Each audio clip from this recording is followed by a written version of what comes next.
Mary Ellen Mark was an American photographer born in Pennsylvania in 1940. Her work includes books, photo essays, portraits, and editorial magazine work.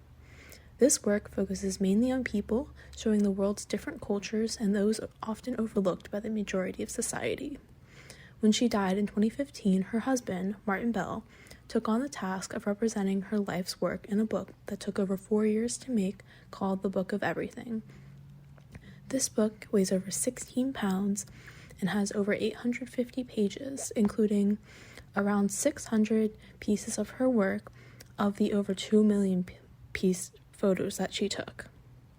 Ward 81 is a book of photographs taken by Mark in 1976 of a women's security ward of the Oregon State Mental Institution. This is the only locked ward for women in the state. Mark and the writer of the book, Karen Folger Jacobs, lived in the ward for over a month, photographing and interviewing these women. When first glancing at the images in these books, these could be of women in any setting: a dormitory, a hospital room, or a retirement home. But a closer look shows bars on the windows to prevent women from jumping out. Their faces are sad, angry, lost. Their clothes don't fit properly. Their bodies were denigrated and lacking confidence. Mark takes this opportunity to force the viewer to look at those torn away from society and the effects of being involuntarily confined to a place with little to do other than sit and watch TV. This is a photo of a young child in the Children's Hospital of Los Angeles. The child is in the background while the medical equipment they are hooked up to is in the foreground.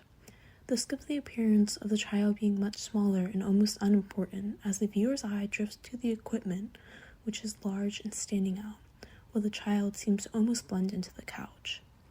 A closer look shows a cheap crown on their head and a ribbon on the wall behind them, giving an appearance that this was taken at a party of some sort, which contrasts the sad look on their face and the lonely appearance with no one beside them.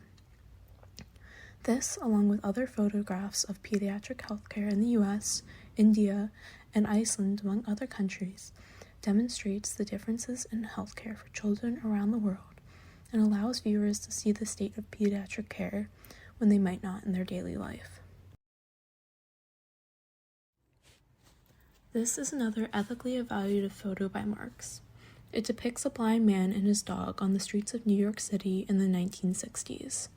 On his chest is a sign that states, "Except for the grace of God, there stand I. I am blind, please buy a pencil." The other people of the street avoid him, standing far away, and don't look at him. Everyone else is wearing suits or nice clothing, while even his jacket doesn't seem to fit right. The man is clearly set apart from society, allowing this photo to comment on how society feels about the poor and disabled.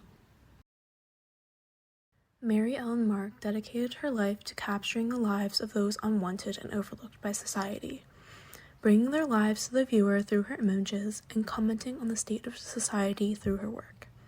Her husband, Bell, describes her as a warrior. I see her as a warrior displaying the lives of other warriors, making their way through life, despite everything that is stacked against them.